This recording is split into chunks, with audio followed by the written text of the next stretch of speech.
Hello, everybody. It's so nice to see you all. So let's begin this last part of this series, of this topic on the series. We're going to still continue the lunch break series, but just for this class, this is the last one. We're wrapping up this topic of speaking badly about other people, about Miriam, about Moses, about this whole idea, this whole storyline. And I'm very excited about today because we get to connect the different parts of the Torah to each other. And it is so unbelievable how great the Torah is and how vast the Torah is and how much we can really go in. Like, I'm just literally touching the surface, and I want you to realize that there's so much more to talk about on these topics and to delve into the Torah in such a deep way. Every time you delve into it, you have new insight. You can learn new commentaries, and you can really delve into it in a beautiful, beautiful way and just see new ideas and new things, new insights. Let's begin. So we started off talking about how Shmiras Halashon, how watching our tongue, watching the way we speak, is so powerful and so important. We started off by saying that every single day we say Baruch Sha'amar V'haya Olam. We talk about how Hashem created the world with his words, and that creative power was given to man, was given to the people, and we have that creative power. And the most amazing thing is that the women have 9 out of 10 of the power of speech in this world. Hashem gave 10 measures of speech in this world, and 9 of them were given to women. We have the power, the creative power, more than men. More than anyone in this world, the women have a greater power. Speaking badly about other people is really, really bad. And I want to just show you, I want to share my screen. Lo selech Rachil ba'amecha v'lo sa'amod al dam re'echa. The Torah says, don't go around as a gossip monger. Don't start speaking badly about other people, among your people. Don't talk badly about your people. Lo sa'amod al dam re'echa. Don't stand by on your fellow's blood, on your friend's blood. Ani Hashem, I am Hashem. Don't speak badly about other people. The Torah actually says, it's actually a prohibition in the Torah. Lo selech rachil ba'amecha. Don't go around gossiping in the community. So let's go back into history. What does Shmiras Halashon, speaking badly, have to do with this whole story of Moses in the Nile River, like we left off last time? How Miriam was waiting at the Nile River for Moses. What happened?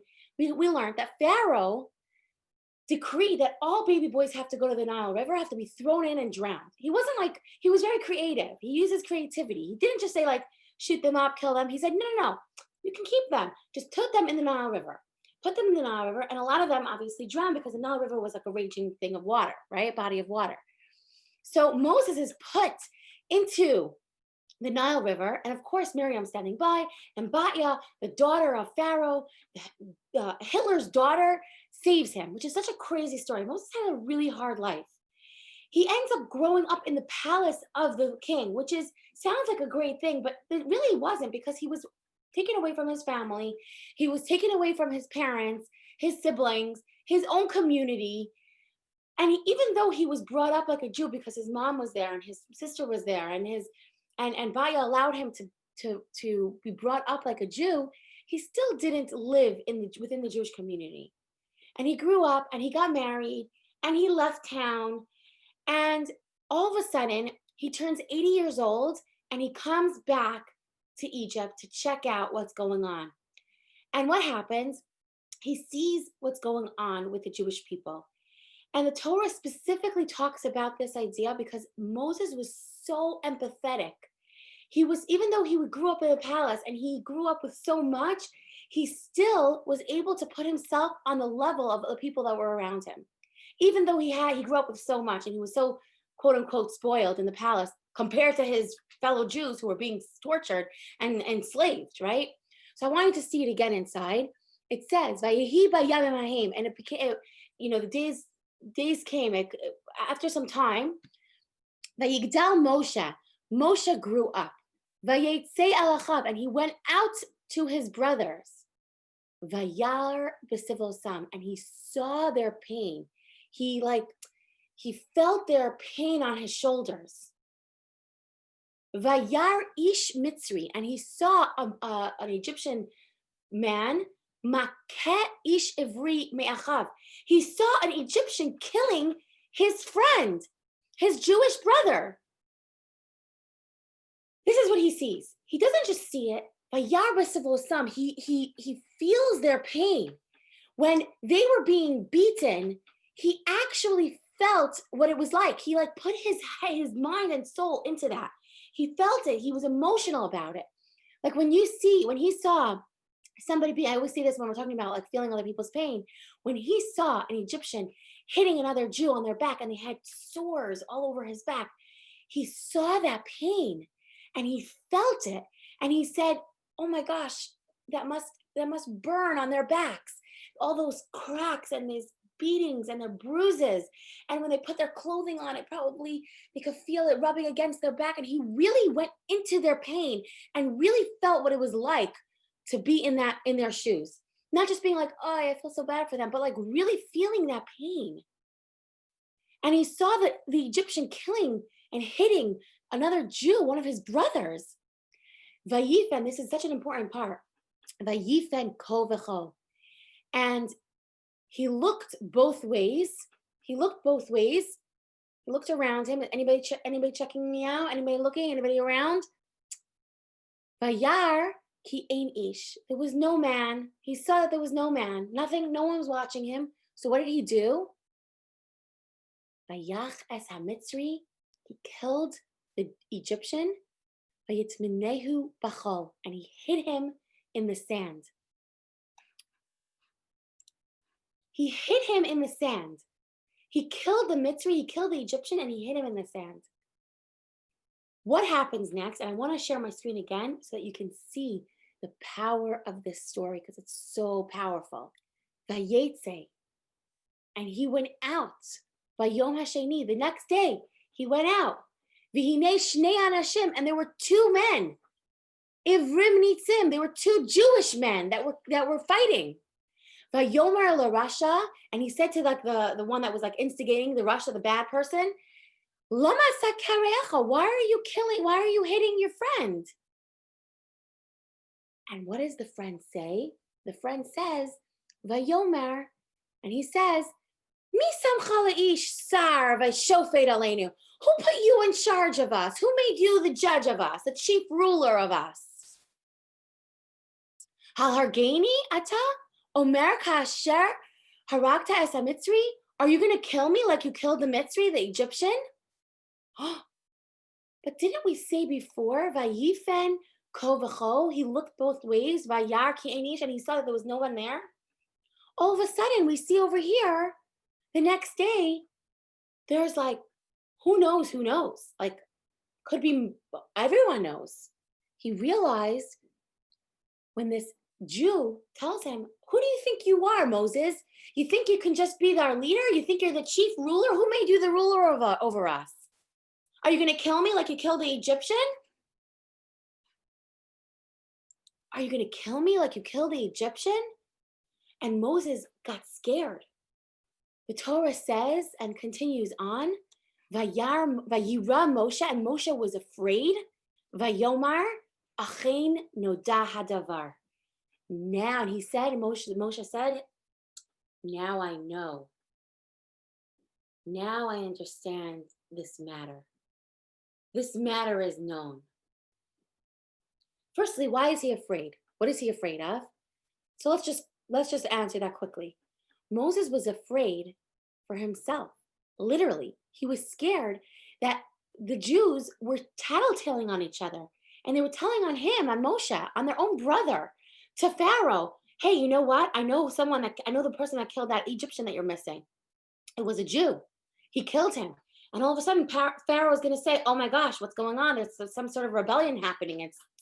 It's getting bigger and it's getting worse, right? And Moses realized, oh my gosh, I have to run for my life. My life is in danger. I'm going to be killed. And he got really scared. But what else does Moses say? Moses says, "Vayomer achein nudah hadavar." Now I know this matter. So what is Moses talking about here? What matter is he talking about? Now he knows this matter. What is he talking about? What matter? So of course we have to look at Rashi and look at our commentators to see what the answer is. Why? What's this Torah? What's this phrase telling us? That Moses was scared. Moses now knows the matter. What matter? So Rashi says, the great commentator Rashi says, you know why he was afraid? He was afraid because he realized the Jewish people are never getting out of exile. He was not only afraid for himself, literally, he was afraid for the Jewish people. He was so sad. He saw right then and there the Jewish people are never going to be getting out of exile. They're never going to be redeemed. He saw this because he saw that the Jewish people were speaking badly about another Jewish person. They were gossiping. The news was spreading. It was all over Facebook. It was all over WhatsApp. It was being passed on and forwarded. Everybody knew. He realized not only does he have to be afraid for himself, but he has to be afraid for the Jewish people. Why? Because he realizes now they're not going to be exiled, redeemed from exile. What does that have to do with anything? The Jewish people are speaking badly about each other, and now he realizes it's not going to be exiled, it's not going to be redeemed from exile? What's going on here? What's the connection? So in order for us to really understand this, and this is so beautiful, and I'm so excited to connect these two together, we have to look at this very parsha that we're in, this Torah portion that we're actually in this week, which talks about Joseph. Why are we talking about Joseph? Because we have to remember, we have to go back to the story of when we were first exiled. If we go back to the first story of when we were exiled, we'll understand why we were exiled. Why are Jewish people? Because Joseph is our forefather, right? He's one of we're descending from Joseph, right? He's from Jacob. He was the son of Jacob. And he was exiled. He was the first one of the brothers to go down to Egypt. So we have to understand why Hashem had sent him down to exile. Why was he taken away from his brothers, from his family, from his father, from his mother, taken away and have to be growing up and living in Egypt? Why was he put there in the first place? Because if we understand why he was put there in the first place, maybe we'll understand why we're still here today. Because Hashem doesn't give us the consequence of we're not in Egypt because of Joseph. We have to still be in Egypt because of ourselves as well. So let's go back to the story of Joseph to see what Rashi is talking about, why this has to do with. Moses realized that they were still in Egypt, they were in exile, and they're never going to be taken out of exile because of this talking badly about each other. So let's go back inside. So I'm going to share my screen again, because I want you to see that inside, this beautiful story that we're going to be learning about in this week's Torah portion. What happens? Joseph speaks badly about his brothers. I'm just backtracking about the story. Joseph speaks badly about his brothers. And he speaks badly about his brothers to his father. So one brother snitching on the next brother to their father. And the brothers are really getting annoyed with Joseph. They're like, they don't just get annoyed with him. The Torah says that they actually hated him. They felt like he was like undermining them and trying to steal some of their privileges away from them. And he's speaking badly, which is not really the case, but Joseph ends up speaking badly about his brothers because he thinks badly about them. And he actually can't see past them, past their bad mistakes. Like, he couldn't see them as whole beings. He saw them as their mistakes. And he kept on going over to his father and saying, hey, Dad, did you hear what the brothers are doing? They're eating from live animals. They're doing, there's adultery going on. There's sexual misconduct going on. Let me tell you what's going on here. And he was speaking badly about the brothers, and the brothers had enough with him. They were like, that's it, we're killing him. We had enough. And they take him, they kidnap him, they take him, they're like all like, ganging up on their baby brother, Joseph, and they try to kill him. And then they realized, you know what, they have a second heart. They are actually good people. And they did grow up in Jacob's house. So they did know the right thing to do. So they said, you know what, we're not going to kill him. We're gonna put him in a pit. We're gonna put him in a pit and see what happens. Let the pit decide. If Hashem wants him to die, he'll die. And they put him in a pit. And the Torah says that they put him in a pit that was empty. And I want you to see this inside. I'm gonna share my screen. It says, Vayeshvu, the brothers were sitting around, lachol lachem, they were eating their meal. Vayisu einayim, and they looked up, they lifted up their eyes. Vayiru, and they saw the hinei orchas Yishmaelim. There were Yishmaelim, Ishmael people coming by. They were, driving through. And what were they coming with? They came with camels, gimalehem. They came with camels. Nosim, they were carrying what was inside their wagons. Nechos utzri valot holchim lehorid mitzrayma. They were bringing back their camels, bearing gum, balm, and ladanum. They were bringing back all these spices. So interesting that the Torah is telling us exactly what was inside the wagon. Like, who cares what's inside the wagon? Vayikchu, vayashlichu oso habora, and they took him. Sorry, this actually goes before. They took him. This goes before this pasuk. They took him. This is what I was saying before. That they took him and they put him in the pit. They took him. They took him and put him in the pit. The habor reek, and the pit was empty and there was no water in it.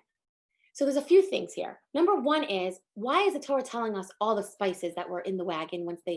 After they put him in the pit, they saw this wagon coming by, and then they see that there's a bunch of spices in the wagon. Why is the Torah telling us exactly what spices were inside the wagon? And number two is, why is the Torah telling us that the pit that he was in originally was empty and there was no water in it? If it was empty, then obviously there was no water. Why is it telling us the same thing over and over again? It's like redundant. Why is it saying the pit was empty and there was no water in it? It's an interesting way of speaking, and the Torah is very careful about using every single word and making sure every single word is so precise. It's interesting that the Torah is using double language here. V'habor reik, ein bo mayim. The pit was empty and there was no water. And also, again, the Torah is so careful with its words. Why is it telling us the exact things that were inside the wagon that they saw? So what's going on here? Let me just backtrack a little bit, just in case any of us don't know the exact story. What's going on here?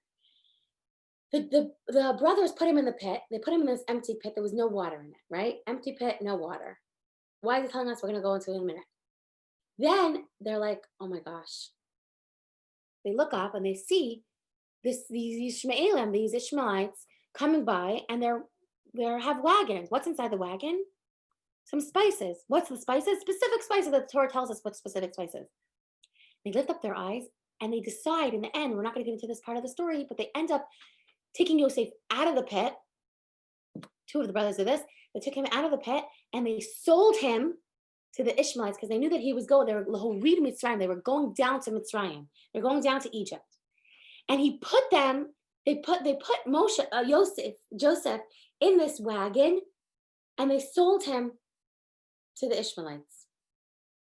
What wagon did they put him in? They put him in the wagon that had these specific spices. And the reason why the Torah is specifically telling us about the specific spices is because these are the same spices that we give as a korban, as a sacrifice, if we should speak lashon hara, if we speak badly about somebody, and we get tzara'at, we get leprosy on our bodies. So if we get leprosy, we have to give a sacrifice in order to get rid of the leprosy, in order to be forgiven. And what do we have to do? We have to give a sacrifice of spices. Which spices? The same exact spices that are in the wagon. What's the Torah telling us? That Joseph is being sold, this very act that's happening, Joseph is being sold specifically because he spoke lashon hara, he spoke badly about his brothers, and this is his punishment. He's being sent down to Egypt. He's being exiled from his family. And why does the Torah tell us that the pit was empty, there was no water?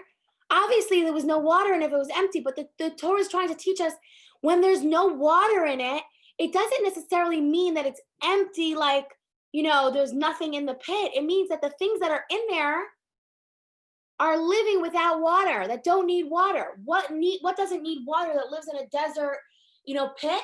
What lives? Scorpions, snakes. Why was Joseph put into a pit in the first place with scorpions and snakes? What is the snake and the scorpion trying to teach Joseph? The message that he's trying to get is snakes represent Lashon Hara. The snake is the evil one, the evil talk, the bad. Why a snake? What is the characteristic of a snake? A snake will bite and then be done. They won't eat up their prey. They don't eat it up, they just bite. And that's what Shmiras Halash, that's what Lashon Hara does. When you speak badly about someone, you're biting. You're causing pain to other people. You don't get the benefit from it. You don't get any benefit from it. You're just causing pain to other people, just like a snake. And that's why the snake is there to teach us not to speak Lashon Hara. It represents evil talk. And what does the scorpion teach us? Tell me something about a scorpion. A scorpion teaches us also about evil talk. Why? Because it can be that when a scorpion bites, stings, it can cause paralysis of the vocal cords. It can cause paralysis of the vocal cords. And therefore, the snakes and the scorpions are teaching Joseph, you know why you're in this pit? You know why you're in this situation? You know why you're being exiled into Egypt? Because you spoke badly about your own brothers. But it was to Dad. You spoke badly about your own brothers.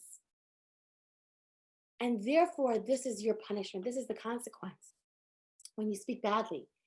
And we're trying to teach you a lesson. Take the lesson. Here's scorpions, here's snakes, take the lesson.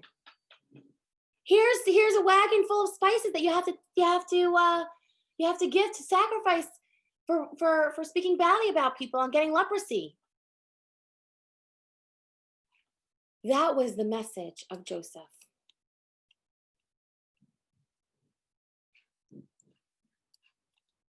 What does it have to do with this story over here with Moses? Moses says, now I know the matter. What's going on?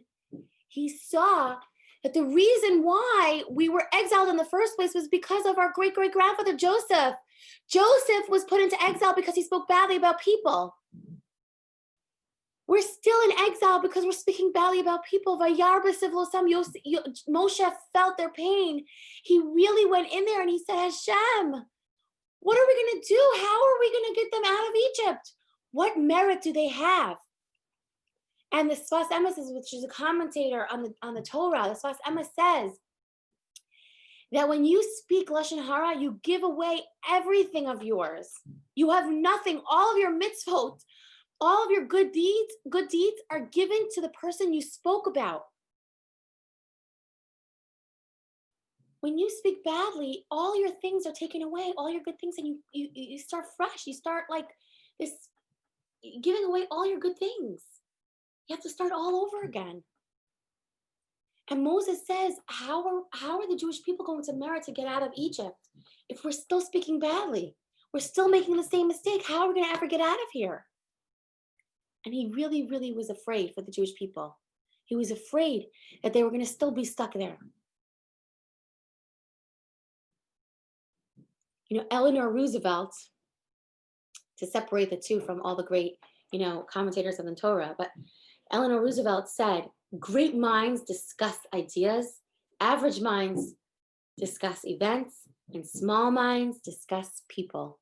Again, great minds discuss ideas, average minds discuss events, small minds discuss people. We're in exile, we're suffering because we're still speaking badly about each other. And I want to show you this beautiful, beautiful Gemara, this beautiful Talmud that tells us, brings home this idea. And I want to share my screen with you. Right here. The Talmud says, there are a few things in this world that will get us to the next world. One of them is honoring one's father and mother, kibbud av v'em, acts of kindness, doing chesed, gemilas chasadim, right over here, v'hava'at shalom ben adam l'chavero, and to bring peace between one person and the other.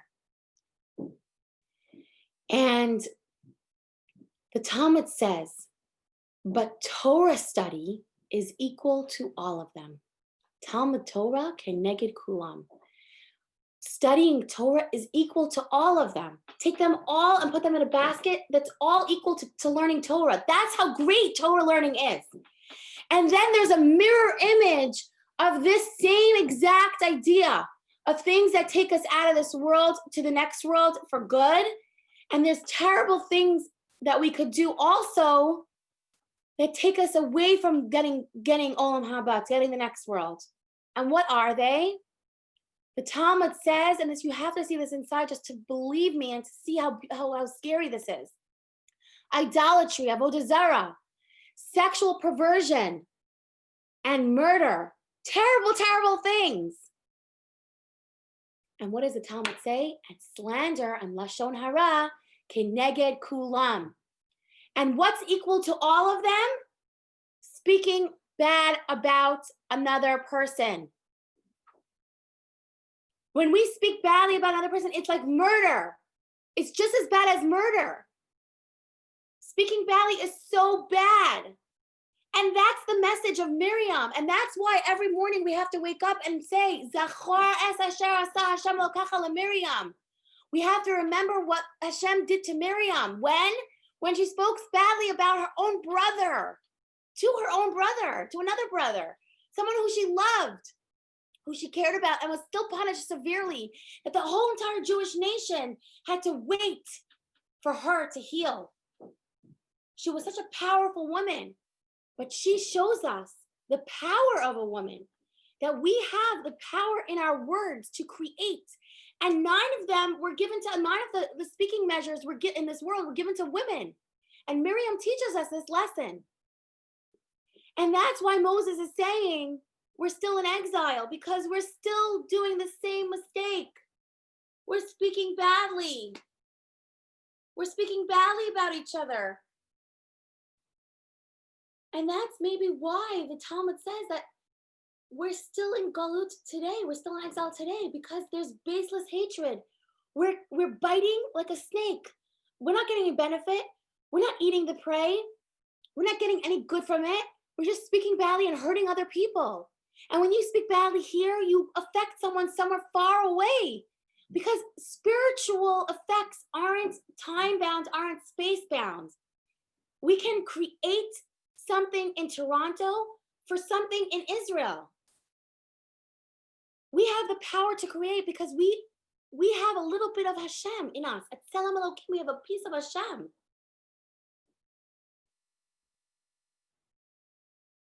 The power of words is so powerful.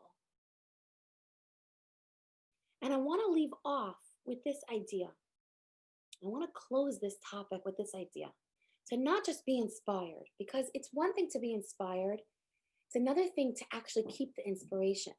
And we see after this whole episode of Miriam, when she was, being thrown into when she was being put into exile, literally in Sarat.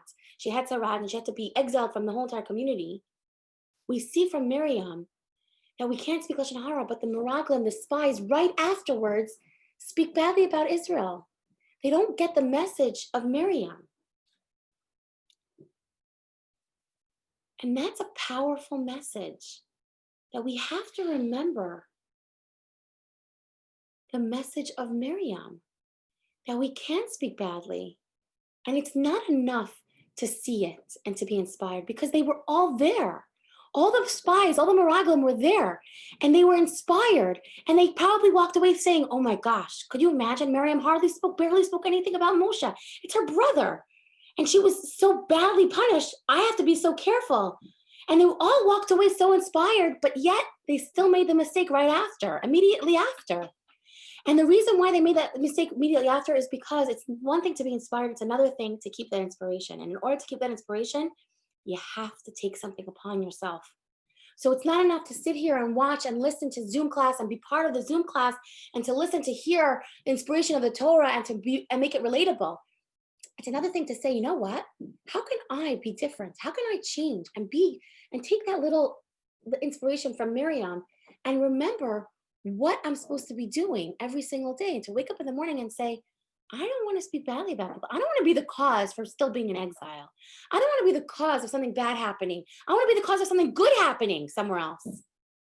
I want to be creative with my words for good. For good. And I want to be able to just leave off with this idea that maybe we can all take upon ourselves just 1 hour a day where we set our alarms and we say, and this is just an idea, and if you have another idea, please share, to set your alarms and to just remind yourself that that hour is your hour to not speak badly about other people. And when someone calls you and you know that they always speak badly, don't answer the phone for that person. Or when someone calls you and says, oh my gosh, you have to hear what happened, you can say, oh my gosh, wait, don't speak badly about other people because it's my hour. And not only will you be inspiring yourself and helping yourself, but you'll also be helping your friend to not speak badly. So look how far the inspiration can go. And the Talmud tells us, the Torah tells us that if you really want to work on to become better at something, you have to be working on it. You have to be learning about it. It has to go together. You can't only just be learning about it. You can't only be taking this upon yourself. You have to do both. You have to learn about it because then you'll be aware of what's going on around you.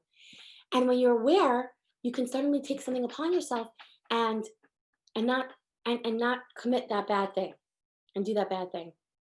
So Hashem should bless us all with the ability to create with our words for the good and to give us the ability to not just walk away from this class feeling inspired, but also to walk away from this class feeling like, you know what, I'm taking something upon myself. I really want to work on not speaking lashon hara. You know what? I'm going to buy that book that the Chafetz Chaim wrote about not speaking badly about people. And it's in English. You can get it in English now. And it's beautifully written and you can learn one lesson a day. On the train, in your car, you can listen to a podcast, there's so many ways that you can really take this upon yourself and learn it with a friend, learn it with your spouse. This is a great thing to learn with your spouse. Learn it once a week on Shabbos. Just one little paragraph, one little law about speaking badly, because it goes really far. It goes with WhatsApps. It can go with Facebook, Instagram. It can go with a rolling of the eyes. There's so many laws that we have to learn in order to make sure that we're being so careful with our words. Every single thing counts because we count and we're important. And Hashem loves us and Hashem cares about us and He cares whether we signed on the dotted line or not. Hashem should give us all strength to create with good, beautiful words.